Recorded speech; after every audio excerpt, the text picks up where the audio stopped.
Hey viewers, how's going today? Hope you're all well. I thought I'd do a video, guys, on my 2004 NP petrol Pajero. It's an automatic. I've had this thing now probably 8 years. It's been a really good car. It's been very reliable. When I bought this vehicle, it had the bull bar on it. Okay, pretty much everything else, the rack, everything like that to it. It had the tow bar but didn't have the tongue. And my first mod to this battery used to be here. This small little battery, not this one but a similar one. I've replaced this, I think once or twice now. The little battery, the cranking battery used to be here. A bit of this used to be all over here. I re-modified it. I just moved things around. I had a guy at work make the tray for me, the battery tray. Made it out of 2mm gal, so it's pretty strong. I did this to put the second battery in, but at the time I went the Deep Cycle Marine battery, which was the lead acid. I went through a couple of Marine Deep Cycle batteries, and then I got the underbonnet AGM. I got the underbonnet because it was already here set up, and then that's what led me to get this lithium battery.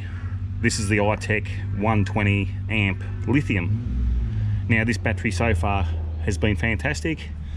I've had this now going on 10 months. It's been under this bonnet.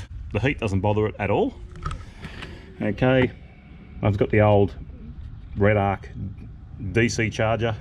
This is the 20 amp. This is very old, guys. This is probably, you're looking 7 years old. There's no solar input. That's what made me put the solar controller over here. This is not the original one I had. The other solar controller blew up, and now this is just one of those cheapies from eBay. This is not much good either. I wouldn't get another one of these. Okay, that explains why I've got the lithium under the bonnet of this vehicle. Ideally, I'd like to put it in the back. I maybe will one day. It's just if I happen to keep the vehicle, I'm in search of a van to deck out, an off-grid camper van. I want to build my own camper van, and I want to eventually get rid of this. This is still a great car, really good, really reliable. The only issue I've had with this, the exhaust manifolds have a tendency to crack in these.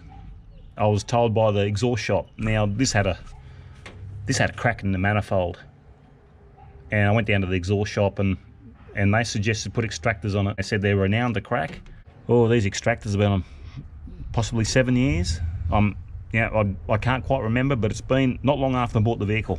That was the first thing I had done to it, and I have not had any problems since with this vehicle at all. Yeah, it weighs over 2 tons. So naturally it's going to use petrol. People might say you should have bought a diesel, but I just don't do the kilometres to justify the extra cost in the purchase price of the vehicle, in the extra purchase of the fuel and the extra maintenance. I just can't justify the extra. When something goes wrong with diesel, guys, it's in a big way. It's not a cheap fix. Also, what I do in here, a UHF. That's the old 40 channel UHF in it. That's about it for that. It's, you know, it's just, we use it for day touring, day trips, and we'll start using it for camping now. So I want to sort of get the back organised for camping. Now we got rid of our caravan. I've got the TowPro Elite for the brakes, for the trailer brakes. I've got that on it. So basically, yeah, it's just got a UHF in it. I run 2 fridges. This is my little kick-ass fridge. This has been a good little fridge. This one's running all the time off my lithium battery. It runs pretty much, it runs 24/7. The solar panels on the roof take care of it. Yeah, so there's not much going on in here under the little fridge. Yeah, so I stuck the roof rack on. Yeah, the solar panels. These are only the cheap eBay solar panels. They work well. This is the pressurized rooftop shower. I've done a video on this. Lately what I put on this vehicle, I've done videos on. So I've got a video on the panels, got a video on the pressurized shower. I don't have one on the roof rack. as I wasn't doing videos at the time. But that's what's going on up here. From the other side, I just got the 2 awnings on it. Yeah, these have been on for a while, these awnings. They're not too bad. I'd love to get a 30-second awning, but that's if I decide to keep it. I'm just sort of seeing how it plays out. I'm in the market for another vehicle, but yeah, just hard to find at the moment. So yeah, I stuck the drawers in, and at the same time I took the back row seat out of this, which goes under the floor. Can't show you now because I took it out, but you can see this, there's one of the seat belts still left from it. And also I cut away, so if I ever get rid of this vehicle, it's going to be with the drawers. The drawers will stay in this vehicle now because I've cut the interior just to give me more room under the wings on the sides. In place of the seats, when I pulled them out, I've got the water tank there. It's about a 60 litre tank. It's quite a bit, holds quite a bit of water. Anderson plug on the back that goes straight to the battery for when I tow my caravan, or when I have my caravan to charge the battery in the van. Fill my water tank up there. It's got the drawers, you know, like I wasn't doing videos at the time when I put the drawers in. Did a video on this insert cutlery tray thing. I did one on that. And there's my other fridge. If I run this, I turn the other one, the little kick-ass one, over to freezer. So, because this is only a single zone fridge, and what it was going to cost to get a dual zone Engel fridge was just astronomical. So when we go away, I'll use a little bit more room as well. So I got this is a 38 litre Engel Eclipse. This has been a great fridge, guys, really has. I definitely recommend this fridge if you're after a fridge. This is Engel's cheapest fridge they have going, and I can tell you now, it's really fantastic. It goes like the first day I got it. It's coming up to, oh gosh, I got this not long after I got the vehicle, so I've had this quite a long time. The Road Chef, I've done a video on that. I got the Road Chef in it. Pretty much it's here. If I ever need to use it, I just put the seat down, and there it is. I've done a video on it, guys. If you want to check that out, you can. So I fold this seat down. I usually cook here. We put pies in it or whatever when we're traveling. It's pretty good, it's pretty handy. And put the seat back when I don't need it. I wish I did a video on this, but I didn't. Now this overhead shelf, I've been asked about this quite a bit, and people ask me, is that factory? And that's not. I made it myself. I didn't do a video on it. I actually wasn't doing videos when I did it. Okay, pretty much how I made it. It's this flat bar aluminium. It's 5mm thick and it's about 40mm wide. Okay, it has about, so I've got about 3 pieces running across this way, and then I'll have some running across this way. Okay, then I've got 3mm ply on top, and I've got 3mm ply underneath. So it's sort of sandwiched in between the 3mm ply as well, and then I just put the carpet trim on it. It holds the Road Chef. Yeah, it's pretty strong. The Road Chef's up there. It hasn't fallen, and it's actually bolted into. This used to have, I think, a cargo barrier. I'll try and get the camera in there. That bolt there, that was the bolt out of my seatbelt anchor, and that's actually a seatbelt bolt. And all it bolts this in is 2 bolts. Is this one, and the one on the opposite side. It's up. It's in here.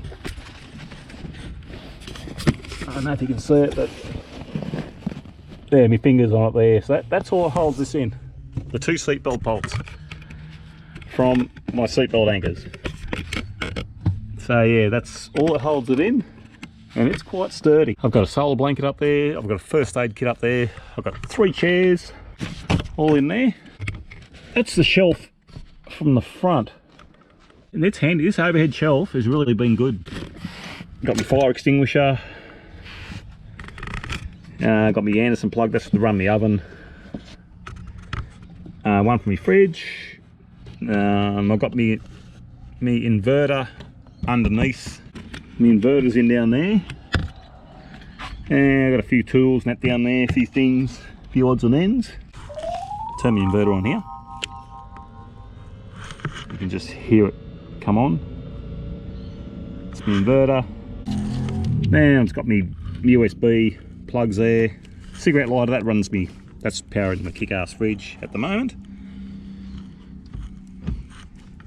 And holding the fire extinguisher. And inside, just a bit of storage, got the stove. I've got me drill for when I drive my pegs in. I don't use pegs, I use screw pegs. If I need to peg something down, I just use the screw pegs. Got the drill there. Got the charger, just plug it into the inverter to charge the battery if I need to charge it. My next project on this vehicle, or the next thing I'm thinking of,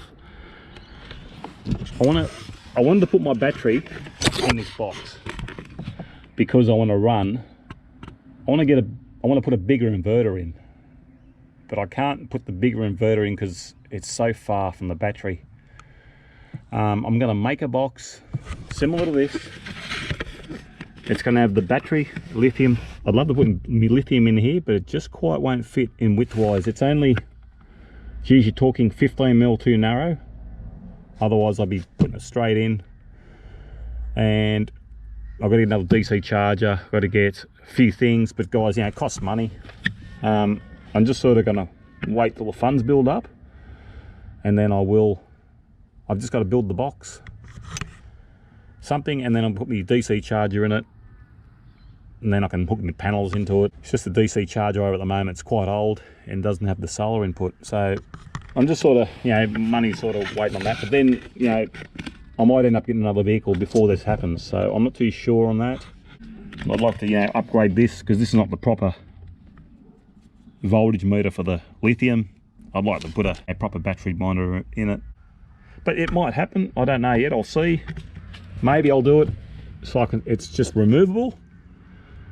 Maybe I'll do that, and I'll line it in the same sort of carpet. Or when we go camping from now on, we used to have a caravan, but now we'll be camping in a tent. But I don't mind. So yeah, this will be our camp setup next time we go. Our food will generally go in there if we go away camping. And this will be our kitchen area. Well, that's all we need really.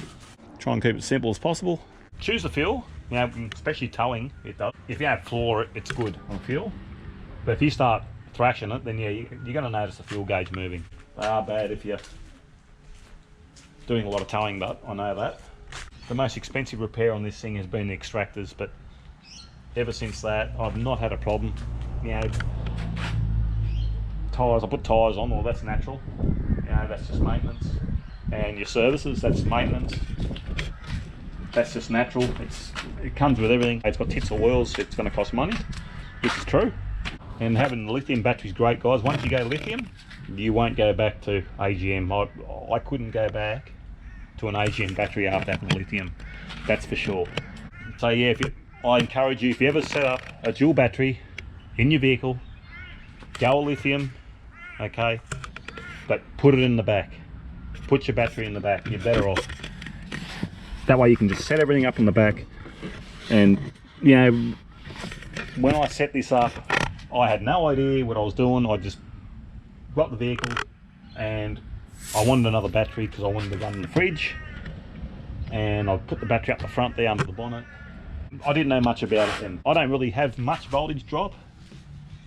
It's just I want to go a bigger inverter, but you're going to get a bit of voltage drop, and that's the problem. Oven, fridges, 2 fridges, and it's all up here, and my battery's way down there at the front. Really, really fantastic car. If you ever think of getting one, really, really good. This one's only got, it's coming close to, I think it's 195,000 Ks on this, so there's not many Ks on this vehicle at all. I've heard they get around 300,000. They start to use oil. Thank you for the new subscribers, by the way, out there. Much appreciated. Hope you liked the video, and thanks for watching. Cheers, bye.